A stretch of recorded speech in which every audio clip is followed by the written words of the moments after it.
It's a way of life that dates back more than 2,000 years. The dances and the songs tell the stories. The stories of Point Hope, an Inupiaq village of less than 700 residents, located 200 miles north of the Arctic Circle. A spit of land said to be the longest continuously inhabited area in North America. We've been right here, hunting, gathering, dancing, singing. For thousands of years, the history is here. For more than 2,500 years, several different settlements on the northwestern edge of Alaska have called this land home, taking advantage of its abundant resources. The seal, the beluga, the walrus. This is our way of living. This is the way we feed our communities. All are vital to the survival of the Inupiaq in a subsistence way of life. But the bowhead whale is among the most important. The whale is our identity as a people. You know, it makes us who we are. Identity and a strong traditional and cultural presence in Alaska for centuries. They're our shelter, our clothing, our food, our spirituality as a people. Without the animals, we're nothing. A spirituality and identity that can be felt and seen just about everywhere. And despite the fact that most of the original village was lost. 97% of the village is out in the ocean. It's eroding. Strong winds and rough seas pummel the coast daily, claiming the Inupiaq's land. However, those same rough seas also provide for life here. It's a strong bond the community shares and celebrates with the whale. We celebrate the fact that it gives itself up to us so that we can continue the cycle. Despite the constant erosion, a few cultural sites remain, like the ceremonial feasting grounds where the residents of Point Hope come together for 3 days every June to celebrate. And there's their whale graveyard, where bowheads' jawbones line the horizon, the larger bones serving as headstones for whaling captains that have passed away. This is a whale, a sigalok, an ice cellar. Despite age-old traditions like these, the Inupiaq are also incredibly adaptive, as they rely on earthly provisions for nearly everything, including the permafrost underground. Ice cellars have been carved to store each family's meat. This was Daryl Frankson's ice cellar, a whaling captain that passed away several years ago. And cellars are passed down through generations, some hundreds of years old. Down inside the ice cellar, the walls are lined with hundreds of bowhead whale jawbones. The floor is lined with whale blubber that's dripping fat onto the ground. It's created a pool about a couple inches deep. Family traditions, culture, experience, and community run deep. The one common denominator they share is the whale. Residents here say decades of commercial whaling during the 1800s drastically reduced the number of bowhead whales and nearly wiped out this community. The population dropped down to 126 from a population that used to be well over 4,000 people right here in Point Hope. But tough challenges are something the Inupiaq are used to. Life is a cycle in this deeply rooted native community, and learning to adapt to change is a necessity. There are only a few constants here: tradition, culture, and the whale.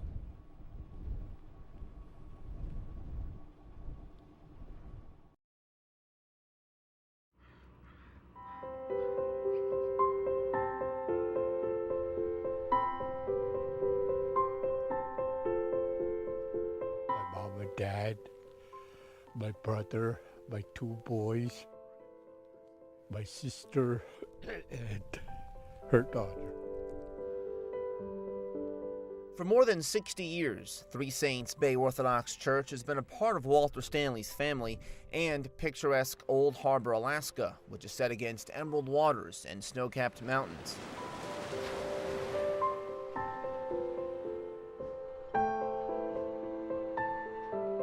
The church's light blue-colored roof and cupolas overlook this fishing village of more than 200 people on Kodiak Island's southeastern shores. Built in 1952, the worship hall was just over a decade old when a devastating 1964 earthquake struck, and Stanley was only a child when a terrifying tsunami engulfed his entire town that fateful night. Some days like Russian Christmas coming up, standing room only in here. Walter Stanley couldn't tell us much about what some of the symbols inside the church mean, just that it's a place the lifelong Old Harbor resident has worshipped at since he was a child, a place where Alaska's Russian and Alutiiq cultures come together. Built in 1952, Stanley says the worship hall has changed very little since he was a child, even after the devastating quake of '64. It was like jets taking off when we first heard the wave. Villagers knew trouble was brewing when the bay between Sitalitic Island and Old Harbor started to recede away from the town at first. They scrambled for cover on the hillside nearby. It measured at 33 feet. After the tsunami? Yeah, 33 feet. that's how much the tide come in. Our biggest tide used to be 9 foot or 10 foot. It's almost half the fleet. The tsunami claimed the life of only one Old Harbor resident that night, a miraculous reality given the amount of destruction it caused. Stanley won't say if he believes in divine intervention, but Three Saints Bay Orthodox Church was the only building left standing after the massive wave receded. Well, the water was all around the church. Next morning, the caretaker, there was 2 caretakers come in with them. There was a couple candles on the floor, but there was no water in there. Coming, a huge tsunami generated by the tremor. But what the tsunami didn't take away from Three Saints Bay back in 1964, time has. The church's priest left Old Harbor due to health issues. The congregation is now smaller. Stanley worries the church is facing a tidal wave of another sort, a younger, secular generation of residents. With the young age coming up, they don't go to church much, younger people. But the older people come to church. Now a church elder himself, Walter Stanley can't help but to reminisce this time of year. For Simon, Alaska, Adam Pinsker, Channel 2 News.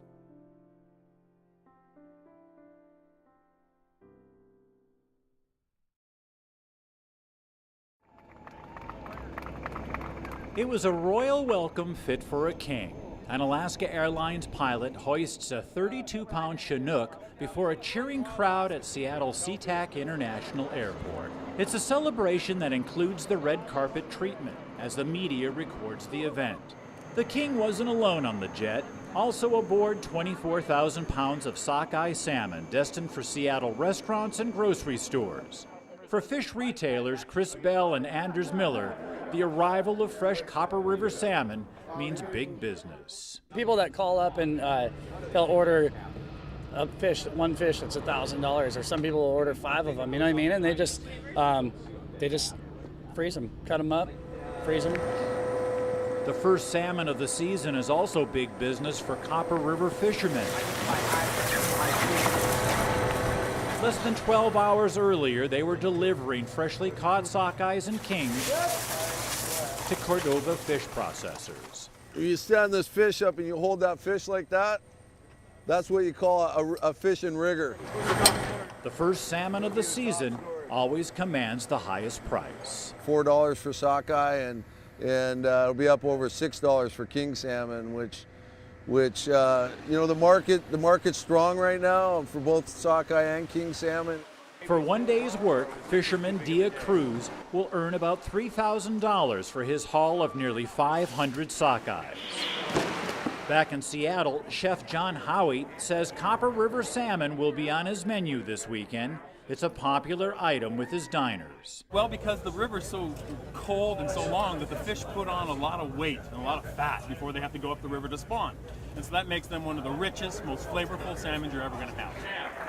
And as part of this morning's celebration, Chef Howie takes on 3 other Seattle area chefs and a salmon cook-off. Oh my God, Mike, that is incredible. It's a taste of things to come. Seattle won't be the only city in the lower 48 taking delivery of Copper River salmon. In the coming days, Reds and Kings will be delivered to places like Portland, Chicago, and Boston, where the first Alaska salmon of the season are also in big demand. Steve McDonald, Channel 2 News, Seattle. Molly Algren, Sitka Volunteer Fire Department, November 30th, 2004. When a firefighter had died in the line of duty, paying the supreme sacrifice, it was the mournful toll of the bell that solemnly announced a comrade's passing. At a time where there was so much national attention to Patriot Day, many here in Anchorage paid their respects to Alaskan firefighters who gave their all in the name of honor. Today we pause on one of the most somber days in America's history to collectively pay tribute, remember, honor, thank, and celebrate the lives of the 30 Alaskans that have perished in the line of duty. We pause to remember all those who have given their life in service.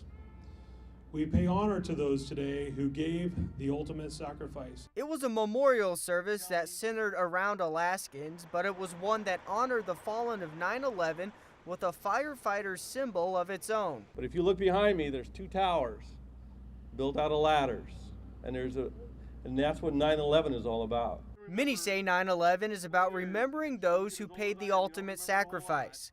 And even though 12 years have passed, many agree 9/11 gives Americans an identity they still hold today. I don't think society is forgetting. I think it becomes a part of who we are and a part of what we are.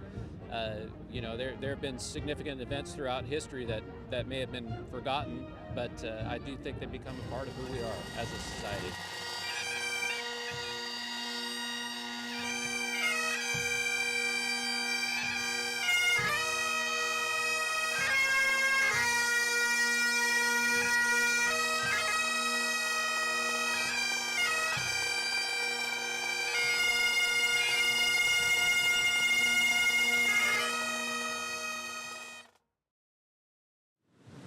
The cool end-of-summer breeze blows along the shores of the Homer Spit. Sunday marks the end of the tourist season in Homer. It's a time for residents to relax and enjoy a decade-long tradition. There is really no set answer for it.